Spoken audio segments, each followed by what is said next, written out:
Hello नमस्कार, मेरा नाम शैलेश कुमार है और हमारे साथ में हैं सानू जी, जो कि इंडिया का फर्स्ट जोमेटो में काम करते हैं, जो नंबर वन पे हैं ये मेहनती में भी और रैंकिंग में भी। तो आज इनकी कहानी जानेंगे कि ये कैसे, इनका जर्नी कैसा रहा और इनका इंजरी कैसे हुआ है, और फिर इसी के ऊपर चर्चा करेंगे और फिर आगे का बात करते हैं। ठीक है सानू जी, आप अपने बारे में बताइए कि आपको इंजरी कैसे हुआ, कितना साल हो गया, और आपको जब इंजरी हुआ तो आपको कैसा फील करते थे, और कितना साल आप घर पे रहे और उस समय आपका क्या सोचते थे। पहले तो आपके चैनल से देखने वाले सारे दर्शकों को मेरा प्रणाम है। मेरा नाम सानू सिंह हुआ। मैं पटना बिहार से दानापुर स्टेशन से करीब 8 किलोमीटर दूर मेरा गांव है फरीदपुर, वहीं के रहने वाले हैं। मेरा इंजरी 2017 में 24 दिसंबर 2017 को हुआ। पहले हम फार्मास्यूटिकल कंपनी में मेडिकल रिप्रेजेंटेटिव के तौर पर काम कर रहे थे, और मेरा जिस दिन एक्सीडेंट हुआ था सैटरडे दिन था, हम सॉरी से वर्किंग करके लौट रहे थे।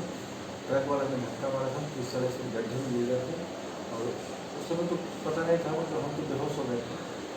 तो थाना वाला उठा के लाए सरकार गवर्नमेंट हॉस्पिटल में नवापुर। फिर वहाँ पे कोई कोई हमको देख लिया तो पहचान गया कि भाई यहाँ का लड़का है। तो मेरे गाँव घर पे फ़ोन गया, तो फ़ोन गया तो सब लोग गए, फिर लेके हॉस्पिटल, बढ़िया हॉस्पिटल में गए।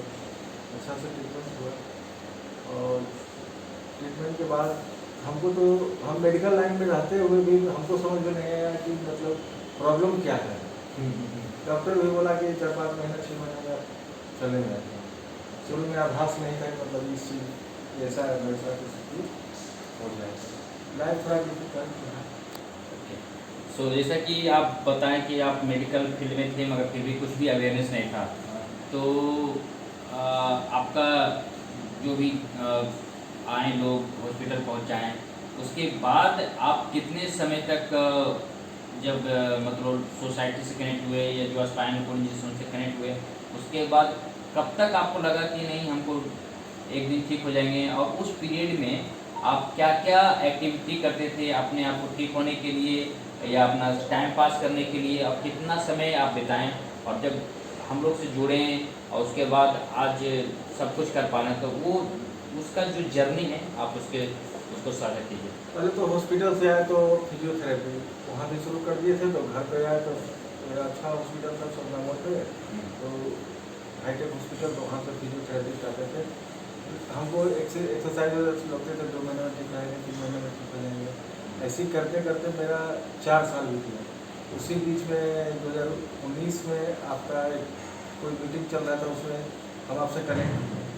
तो आप लोग से बात किए, आप फिर और लोगों का नंबर लिया, हम उनसे बात किए। तो लाइफ तो 4 साल जो गुजरा है मेरे ऊपर, तो हम तो नहीं चाहेंगे कोई भाई मेरा दुश्मन भी हो उसके साथ ऐसा हादसा हो, क्योंकि बहुत कष्ट है। अच्छा, तो जो 7 साल गुजरा है, तो 4 साल में किस तरीके से टाइम स्पेंड करते थे और उस समय क्या आपको लगता था। मतलब हमको लगता था कि डेफिनेटली हम चलेंगे, चलिए। नहीं चलेंगे कोई सवाल मन में आता ही नहीं था, क्योंकि मेरा कोई कोई मोमेंट काम करता था ना। जैसे 6 महीने के बाद मेरा कैथेटर निकल गया, यूरिन नॉर्मल होने लगा था, ओके। लैट्रिन पता चलने लगा था 6 महीने के बाद। शुरू में तो कोई सेंसेशन नहीं होता, इसलिए पता नहीं होता, लेकिन धीरे धीरे सेंसेशन नहीं आने लगा। पैर में भी हल्का फुल्का जैसे हिलाते थोड़ा बहुत ओके। आने लगा था। तो हमको लगा, कोई कोई कहता था कि जिसका आने वाला रहता है तो कुछ ना कुछ एक्टिविटी आने लगता है, और जिसका नहीं आने आता उसको कुछ नहीं आता। ओके। तो हम निखिल आनंद, अच्छा। आप जानते हैं उनको, कैसे पर्सन है, उनसे यूट्यूब के माध्यम से उनसे कांटेक्ट हुआ। तो मतलब उनसे कांटेक्ट हुआ तो उनके बारे में भी बताया कि ठीक होता है, तो कभी साइकिल ले ले, कभी मतलब डंबल ले ले, कभी कुछ ले ले, मतलब फ्लिपकार्ट से मंगा के एक्सरसाइज और करते थे। हम करीब 7 से 8 घंटा पर डे एक्सरसाइज करते ओके, मतलब कहने मतलब आप 7 से लेकर 5 घंटे तक एक्सरसाइज करते थे, सिर्फ आप मतलब इससे कि चलना है, चलना। आपका मेन मोटिव यही था, हाँ। मगर और कुछ पे और सब फोकस नहीं करते थे, सिर्फ एक्सरसाइज पे। हाँ, आप लोग जब बोलते थे कि ऐसा नहीं हो सकता है, तो हमको लगता था कि ये लोग को क्या हम बोले। मतलब हमको आप लोग पे थोड़ा सा 1% भरोसा नहीं था। अच्छा। आप थे, राजीव जी थे, दया शर्मा जी के नंबर दिए थे, गोपालगंज वाले के नंबर दिए थे, प्रेम पटना सिटी का था। इन लोग से मिले तो मिले नहीं, मतलब बात किए तो हमको लगा कि ये लोग दावा करता है लोग, ये ऐसा नहीं है, हम चलेंगे। हम वॉकअप को लेके थोड़ा मोड़ा चल लेते थे, उतना मेरा लॉक नहीं होता था, बट हम चल लेते थे, ठीक है। तो जब हम उड़ीसा गए, प्रेम बताया कि ऐसे से है, वो लड़का गया था तो सब कुछ रिकवरी हुआ था, तो हम उड़ीसा चले गए। उड़ीसा चले गए, वहाँ रिहैब ले रहे थे, तो एक्सरसाइज अच्छा चल रहा था, हम थोड़ा टहल लेते थे थोड़ा मोड़ा, तो हमको लगा कि हम हो जाए। डॉक्टर भी वहाँ बोले हाँ हाँ कहा जाएगा, ऐसे चल रहा है, तो अच्छा बैलेंस में तो अच्छा मिल रहा है। फिर जब गंगा फाउंडेशन से मिले, इसमें आप भी शायद गए थे, लेकिन आपसे मुलाकात तो उड़ीसा में नहीं हुआ, तो उस समय फिर राजीव शर्मा जी थे और आसाम जी थी, और वही लोग मिले, तो हम देखे कि चलो हम साइड में बैठे हुए हैं, हम टेंशन में हैं कब ठीक होंगे, ये लोग व्हील चेयर पर इंजॉय कर रहे हैं, सब लोग घूम रहा है, पार्टी कर रहे हैं, इंजॉय कर रहे हैं, हम कहेंगे विषय में, वहीं से मेरा माइंड चेंज। सो आप ये जो अपना जर्नी बताएं, तो उसमें आप देख पाए होंगे, सुन पाए हैं कि इनका एक होप जो था एक ठीक होने का, मगर कहीं न कहीं वो गलत डायरेक्शन में था। और हम लोग का जो पीयर ट्रेनर का रोल यही होता है कि हम लोग जितने हो सके ज़्यादा लोग को संपर्क में आए, क्योंकि इंडिया में अभी अवेयरनेस नहीं है, जिसकी वजह से लोग एक यूट्यूब के माध्यम से या कोई लोग बोल देता है एक दिन ठीक हो जाओगे, तो कहीं न कहीं हम समय गंवा देते हैं, जिसके कारण से आज हमारा जीवन शैली कहीं कहीं का 4 साल बर्बाद हुआ। उसके साथ साथ एक्सरसाइज करते थे और उसके बाद कहीं न कहीं पैसा भी बर्बाद समय हुआ। के साथ सबसे ज़्यादा इम्पोर्टेंट बात है कि हम लोग मतलब फिजियोथेरेपी वाले बताते नहीं है कि नहीं ठीक हो पाएगा, डॉक्टर भी क्लियर नहीं करते हैं, पैसा मामूली पैसा नहीं बढ़वाते, 4 साल कंटिन्यू घर पर बुला के 15,000 रुपये महीना देते, सोचते जितना पैसा बढ़वाते उतना अगर खेल में मेहनत करते हैं, पैसा लगाते, जितना 8 घंटा टाइम दिए और मतलब पैसा खर्चा किए, अगर 4 साल गेम में फोकस करते हैं तो कहाँ से कहाँ रहते हैं। गेम के बारे में हम बात करेंगे, बट जिसे आप बता रहे कि हम 7 घंटे एक्सरसाइज करते 7-4 घंटा थे, डेली। तो उस समय तो आपको लगता होगा कि चलो हम एक दिन ठीक हो जाएंगे, तो उस समय आपका फैमिली वाले क्या सोचते थे? फैमिली वाले कभी कभी मतलब उन लोग तो टेंशन में रहते थे। जब देखिए बाकी सब तो शादी में हो गए, सेटल हो गए, उन लोग को क्या कि हम 4 भाई, सबसे छोटा हम ही थे, तो उन लोग सेटल है, तो उन लोग को उम्मीद था कि हाँ ये चल लेगा, कि कुछ आ रहा है, सब लोग को उम्मीद चल नहीं करता, हम भी कोशिश में वही थे।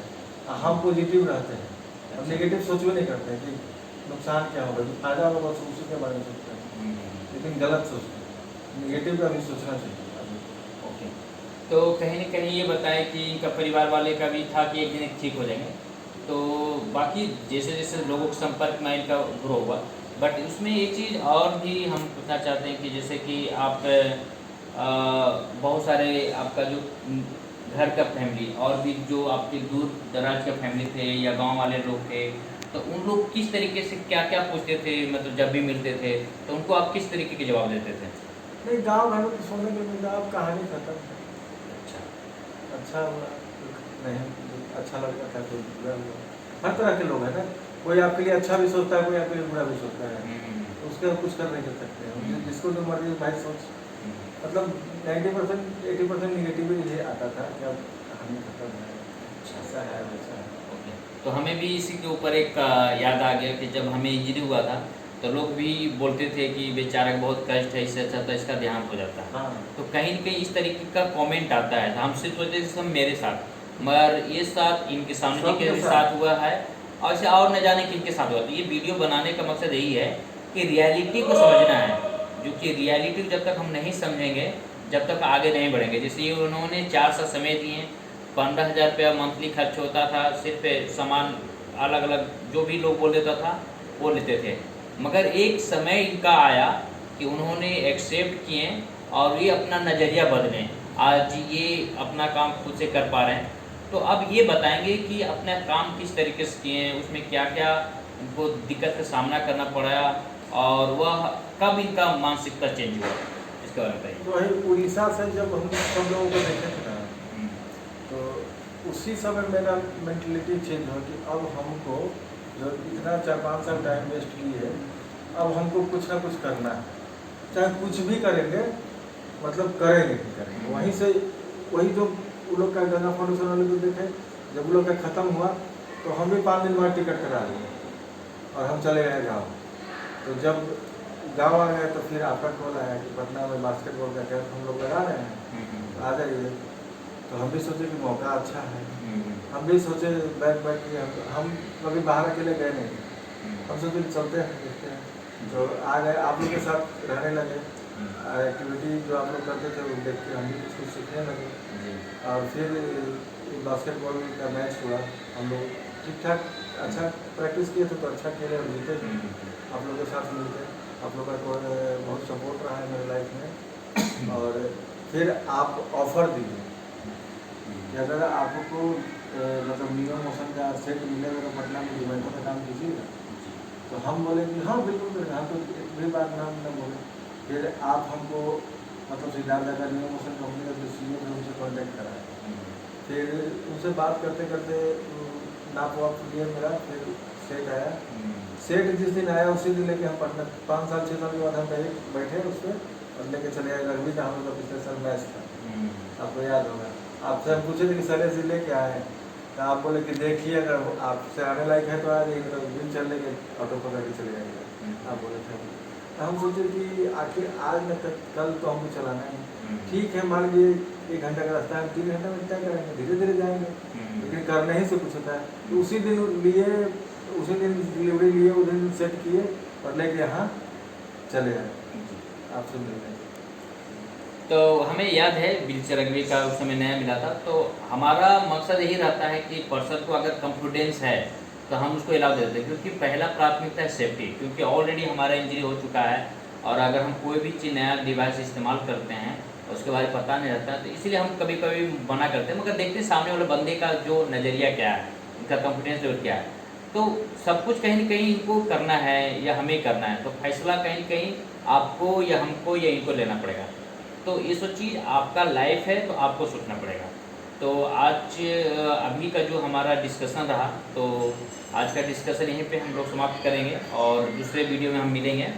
तो हमारा मकसद यही है कि इस वीडियो को बनाने का, इस वीडियो को आप गौर से सुनिए, इसको समझिए और अपने जीवन में फॉलो कीजिए। और जितने भी पीयर ट्रेनर हैं लोगों से बातचीत कीजिए, कहीं ना कहीं रियलिटी आपको समझना पड़ेगा और तभी आपका रियल लाइफ भी शुरू होगा, क्योंकि बिना रियलिटी का बिना लाइफ शुरू नहीं होगा। और रियल लाइफ आप और हम सानू जी जी रहे हैं। और इस वीडियो को देखिए, ज़्यादा ज़्यादा इसको समझिए और इसको लाइक कीजिए, शेयर कीजिए, जैसे सानू जी शेयर कीजिए। हाँ, जितना भी ऑल इंडिया में जितना भी एशियाई न्यू पर्सन जो हो रहे हैं, भगवान न करे हादसा किसी के साथ हो, लेकिन जिसके साथ अगर हो रहा है उनके पास वीडियो पहुंचना चाहिए कि भाई कैसे अपना ज़िंदगी को अच्छा कर सकते हैं।